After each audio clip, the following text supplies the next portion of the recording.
जय हिंद दोस्तों, स्वागत है आपका मंत्रा वाले चैनल में। दोस्तों, आज मैं समान हिंदी पर आधारित प्रश्नों को लेकर आपके समक्ष आया हूं और जिसको हम लोग बारी-बारी से सॉल्व करेंगे और जानेंगे उनका क्या उत्तर होता है, उसके पीछे का क्या तर्क है।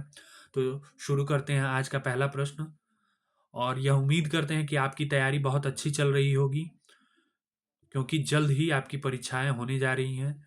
इसीलिए जमकर तैयारी करें और लगे रहें। चलते हैं अपने पहले प्रश्न की तरफ। जिसकी पहले से कोई आशा न हो के लिए एक शब्द है। ऑप्शन ए है अप्रत्याशित, ऑप्शन बी है आशातीत, ऑप्शन सी है आशाजनक, ऑप्शन डी है प्रत्याशित। इस प्रश्न का क्या उत्तर होगा? इस प्रश्न का उत्तर होगा अप्रत्याशित। आइए जानते हैं अप्रत्याशित के पीछे का क्या तर्क है। जिसकी पहले से कोई आशा न हो के लिए एक शब्द होता है, क्या होता है? अप्रत्याशित। आशातीत का क्या है? आशा से बहुत अधिक, जिसका एक शब्द होगा आशातीत होगा। आशाजनक, जिसकी आशा की गई हो वो आशाजनक होगा। और प्रत्याशित होगा, जिसकी पहले से आशा की गई हो वो प्रत्याशित होगा। चलते हैं अपने अगले प्रश्न की तरफ। प्रश्न नंबर 2। जिन शब्दों से काम का करना या होना पाया जाए उन्हें क्या कहते हैं? उन्हें क्या कहते हैं? ऑप्शन ए है क्रिया विशेषण कहते हैं, ऑप्शन बी है क्रिया कहते हैं, ऑप्शन सी है सर्वनाम कहते हैं, ऑप्शन डी है अपूर्ण क्रिया कहते हैं। आइए जानते हैं इस प्रश्न का क्या उत्तर होगा। इस प्रश्न का उत्तर होगा ऑप्शन बी, क्रिया कहते हैं। क्या कहते हैं? क्रिया कहते हैं। आइए जानते हैं क्रिया किसे कहते हैं। जिन शब्दों से काम का करना या होना पाया जाता है उन्हें क्रिया कहते हैं। और अन्य ऑप्शनों की बात की जाए, क्रिया विशेषण, क्रिया विशेषण किसे कहा जाता है? क्रिया विशेषण वह शब्द होता है जिससे क्रिया की विशेषता का पता चलता है, क्रिया विशेषण होता है। ऑप्शन सी, सर्वनाम किसे कहते हैं? जो शब्द संज्ञा के स्थान पर प्रयोग होते हैं उन्हें सर्वनाम कहते हैं। अपूर्ण क्रिया किसे कहते हैं? जो क्रिया अपने आप पूर्ण अर्थ नहीं देती बल्कि उन्हें उन्हें किसी संज्ञा या विशेषण की आवश्यकता होती है, अपूर्ण क्रिया कहते हैं। चलते हैं अपने अगले प्रश्न की तरफ, जो कि प्रश्न नंबर 3 है। बहुत ही अच्छा प्रश्न है। निम्नलिखित में से कौन सी बोली उत्तर प्रदेश की नहीं है? उत्तर प्रदेश की नहीं है। पहला है ऑप्शन कन्नौजी, ऑप्शन बी है ब्रजभाषा, ऑप्शन सी है खड़ी बोली, ऑप्शन डी है जयपुरी। तो इस प्रश्न का उत्तर आप बताएंगे मेरे कमेंट बॉक्स में, क्योंकि बहुत ही अच्छा प्रश्न है और अपने उत्तर प्रदेश से संबंधित है।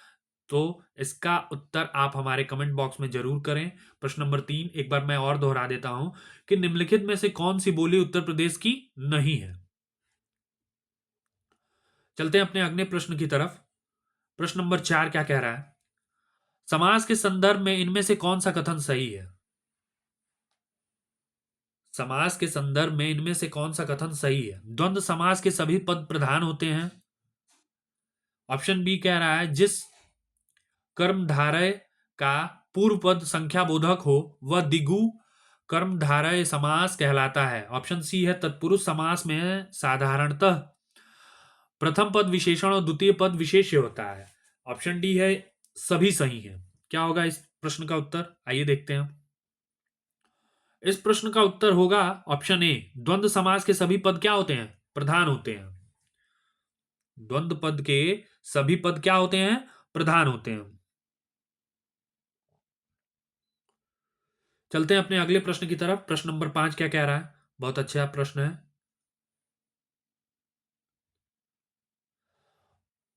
प्रश्न नंबर 5 है, अवनत का विलोम है। अवनत का विलोम है, क्या है विलोम? ऑप्शन ए है अवनगत, उन्नत, नत, नवत। क्या होगा इस प्रश्न का उत्तर? इस प्रश्न का उत्तर होगा ऑप्शन बी, अवनत का उत्तर क्या होगा? उन्नत। चलते हैं अपने अगले प्रश्न की तरफ, जो कि प्रश्न नंबर 6 है। क्या कहता है? सार सुधा निधि पत्र के संपादक थे। कौन थे? ऑप्शन ए है पंडित सदानंद मिश्र, ऑप्शन बी है बख्तावर सिंह, ऑप्शन सी है पंडित दुर्गा प्रसाद मिश्र, ऑप्शन डी है रामदास सिंह। क्या होगा इस प्रश्न का उत्तर? इस प्रश्न का उत्तर होगा ऑप्शन ए, पंडित सदानंद मिश्र। आइए जानते हैं इसके पीछे का क्या कारण होगा, क्यों सदानंद मिश्र होंगे।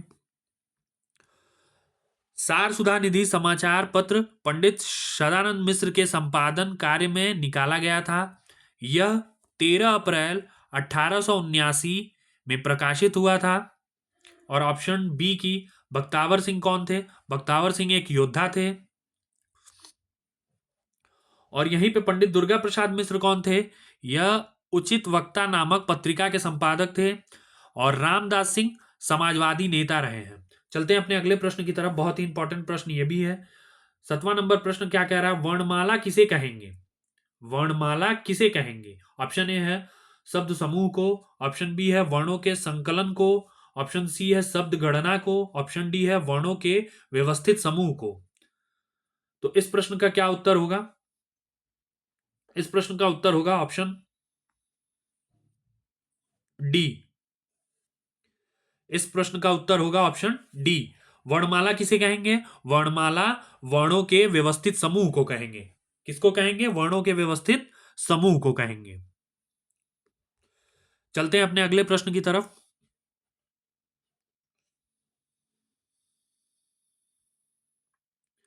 सामान्य हिंदी में 8वां नंबर प्रश्न, इन प्रत्यय का प्रयोग किस शब्द में हुआ है? इन सब प्रत्यय का प्रयोग किस शब्द में हुआ है? ऑप्शन ए है पुजारिन, ऑप्शन बी है कठिन, ऑप्शन सी है चिन्ह, ऑप्शन डी है मीन। तो इस प्रश्न का उत्तर होगा ऑप्शन ए, पुजारिन। क्या होगा? पुजारिन। आइए देखते हैं इसके पीछे का क्या कारण है। पुजारिन शब्द में इन प्रत्यय का प्रयोग हुआ है। क्या हुआ है? इन प्रत्यय का प्रयोग हुआ है। चलते हैं अपने अगले प्रश्न की तरफ, जो कि एक पैराग्राफ है। आइए पढ़ते हैं और करते हैं नीचे के इनके प्रश्नों को। प्रश्न नंबर 9 से 11 दिए गए हैं अनुच्छेद को पढ़कर, और नीचे के प्रश्नों को हम लोग करते हैं। चलते हैं अपने प्रश्न 9 की तरफ। पहले पैराग्राफ को पढ़ते हैं ध्यानपूर्वक कि क्या पैराग्राफ कह रहा है, उसके हिसाब से करेंगे। निर्देश, दिए गए अनुच्छेद को पढ़कर नीचे दिए गए प्रश्नों को सही उत्तर दीजिए। आज का युग वैज्ञानिक और तकनीकी प्रगति का युग है। मोबाइल फोन, इंटरनेट और कंप्यूटर ने हमारी जीवन शैली को पूरी तरह बदल दिया है। पहले जो कार्य घंटों में होते थे, अब वह कुछ ही मिनट में पूरे हो जाते हैं। तकनीकी ने शिक्षा, चिकित्सा, व्यापार और संचार के क्षेत्र में क्रांतिकारी बदलाव लाए हैं। हालांकि इसका दुरुपयोग भी देखने को मिल रहा है, विशेषकर बच्चों और किशोरों में। आवश्यकता इस बात की है कि हम तकनीकी का प्रयोग विवेक और सीमाओं के साथ करें, ताकि इसका लाभ पूरे समाज को मिल सके। आइए इस पे आधारित प्रश्नों को हल करते हैं और देखते हैं इन प्रश्नों के उत्तर क्या होंगे। उपर्युक्त गद्यांश का इसमें से सर्वाधिक उपयुक्त शीर्षक क्या होगा? क्या होगा? ऑप्शन ए है इंटरनेट का प्रभाव, ऑप्शन बी है विज्ञान और बच्चों का जीवन, ऑप्शन सी है तकनीक वरदान या अभिशाप, ऑप्शन डी विज्ञान और तकनीकी प्रगति। इस प्रश्न का क्या उत्तर होगा? इस प्रश्न का उत्तर होगा ऑप्शन नंबर डी, विज्ञान और तकनीकी प्रगति। चलते हैं अपने अगले प्रश्न की तरफ। हमारा अगला प्रश्न क्या कह रहा है? 10 नंबर प्रश्न कह रहा है, उपर्युक्त गद्यांश के अनुसार तकनीक का सबसे बड़ा लाभ क्या है? उपर्युक्त गद्यांश के अनुसार तकनीक का सबसे बड़ा लाभ क्या है? ऑप्शन ए है इससे बच्चे खुश रहते हैं, ऑप्शन बी है इससे मनोरंजन आसान हो गया है, ऑप्शन सी इससे कार्य तेजी से पूरे होते हैं, ऑप्शन डी इससे फोन सस्ते हो गए हैं। तो इस प्रश्न का उत्तर होगा ऑप्शन सी, इससे कार्य तेजी से पूरे होते हैं। चलते हैं अपने अगले प्रश्न 11 नंबर, जो कि इस सीरीज का आखिरी प्रश्न होगा। अगले दिन हम कुछ और नए प्रश्नों के साथ जरूर आएंगे। चलते हैं अगले प्रश्न की तरफ। हमारा 11 नंबर प्रश्न क्या कह रहा है? 11 नंबर प्रश्न कह रहा है, उपर्युक्त गद्यांश के अनुसार तकनीक के दुरुपयोग से कौन सबसे अधिक प्रभावित हो रहा है? सबसे अच्छा सवाल अभी तक का है कि उपर्युक्त गद्यांश के अनुसार तकनीक के दुरुपयोग से कौन सबसे अधिक प्रभावी हो रहा है। ऑप्शन ए है व्यापारी हो रहा है, ऑप्शन बी हो रहा है डॉक्टर, ऑप्शन सी शिक्षक, ऑप्शन डी बच्चे और किशोर। तो इस प्रश्न का क्या उत्तर होगा? इस प्रश्न का उत्तर होगा ऑप्शन डी, बच्चे और किशोर। क्या होगा? बच्चे और किशोर। तो दोस्तों, ये रहे हिंदी के, सामान्य हिंदी के 11 प्रश्नों की सीरीज। उम्मीद करते हैं आपको ये प्रश्नों की सीरीज अच्छी लगी होगी। अगर आपको ये प्रश्नों की सीरीज अच्छी लगी हो तो आप हमारे चैनल सक्सेस मंत्र वाला को लाइक करें, सब्सक्राइब करें, शेयर करें। जय हिंद दोस्तों।